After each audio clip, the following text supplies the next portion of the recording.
So friends, आज हम देखेंगे बहुत ही इंपॉर्टेंट टॉपिक आपका जियोग्राफी का।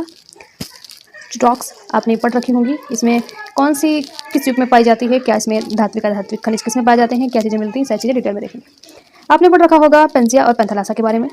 पेंसिया क्या है? ये आपका महाद्वीप है और पैंथालासा आपका समुद्र है। जो आपका ये पेंसिया था, जो महाद्वीप था, इसके दो पार्ट हो गए। एक हो गया अंगारा लैंड बन गया, एक हो गया गोंडवाना लैंड। तो आपसे पूछा जा सकता है कि भारत किसका पार्ट है, अंगारा लैंड का या गोंडवाना लैंड? तो आपको बताना है गोंडवाना लैंड का पार्ट है।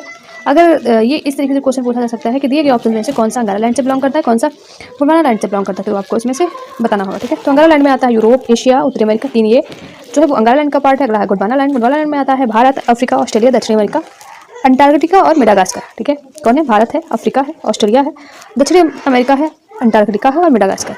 जब आप मैप बनाते होंगे, इस ऊपर की तरफ जब देखेंगे तो ये आपको अंगारा लैंड दिखेगा, और नीचे की तरफ इधर जो होता है वर्ल्ड मैप में, तो वो आपका गोंडवाना लैंड का पार्ट है, क्योंकि नीचे से ये आपको अफ्रीका भी साइड नीचे ही दिखेगा, है ना।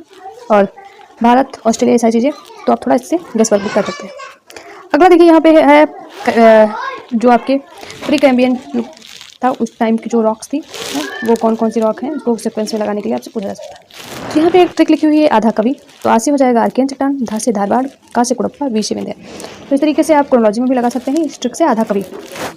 अगला है, यहाँ पे देखेंगे आर्कियन चट्टान के बारे में। ठीक है, इसका विकास हुआ आग्नेय और कायांतर चट्टान भी कहते हैं, जिसे रूपांतरित भी कहते हैं। इसमें क्या होता है, ये आग्नेय से बनी है, यानी कि ज्वालामुखी उद्गार से बनी है, तो इसमें जीवाश्म के अभाव रहता है और अवसादी चट्टान ये नहीं है। अगला है धात्विक और अधात्विक खनिजों की उपस्थिति है इसमें, मतलब उपस्थित हैं, बट ये क्या बहुत गहराई में होने के कारण इन्हें निकाला नहीं जा सकता है। ठीक है, तो इस तरीके से ये बहुत ज़्यादा आर्थिक दृष्टि से इनका दोहन नहीं किया जा सकता है, ये हमें मिल नहीं सकता क्योंकि ये बहुत ज़्यादा गहराई पर है। अगला है धारवाड़। अगला है धारवाड़, ये जिला है कर्नाटक का, तो मेनली यहाँ पर पाई जाती है। अगला है प्राचीन अवसादी चट्टानों का विकास हुआ। इसमें क्या होता है, जीवाश्मों का अभाव रहता है। ठीक है, जीवाश्मों का क्या है, अभाव है, प्राचीन अवसादी चट्टान है। धात्विक और अधात्विक खनिजों की उपस्थिति है। ठीक है, और आर्थिक दृष्टि से संपन्न है। क्यों संपन्न है? क्योंकि यहाँ से आराम से धात्विक अधात्विक खनिज निकाले जा सकते हैं। ठीक है, क्योंकि बहुत ज़्यादा गहराई पे नहीं है ये, जैसा कि आपका आग्नेय था, है ना, सॉरी आर्कियन चट्टान था। ठीक है, अगला यहाँ पे आ जाएगा कुड़प्पा। कुड़प्पा क्या है, ये जिला आंध्र प्रदेश में मिलता है। इसमें क्या होता है, जीवाश्मों का अभाव रहता है, चूना पत्थरों का सर्वाधिक भंडार है इसमें। कुड़प्पा में क्या है, ये आंध्र प्रदेश का है और इसमें चूना पत्थर सर्वाधिक भंडार पाए जाते हैं।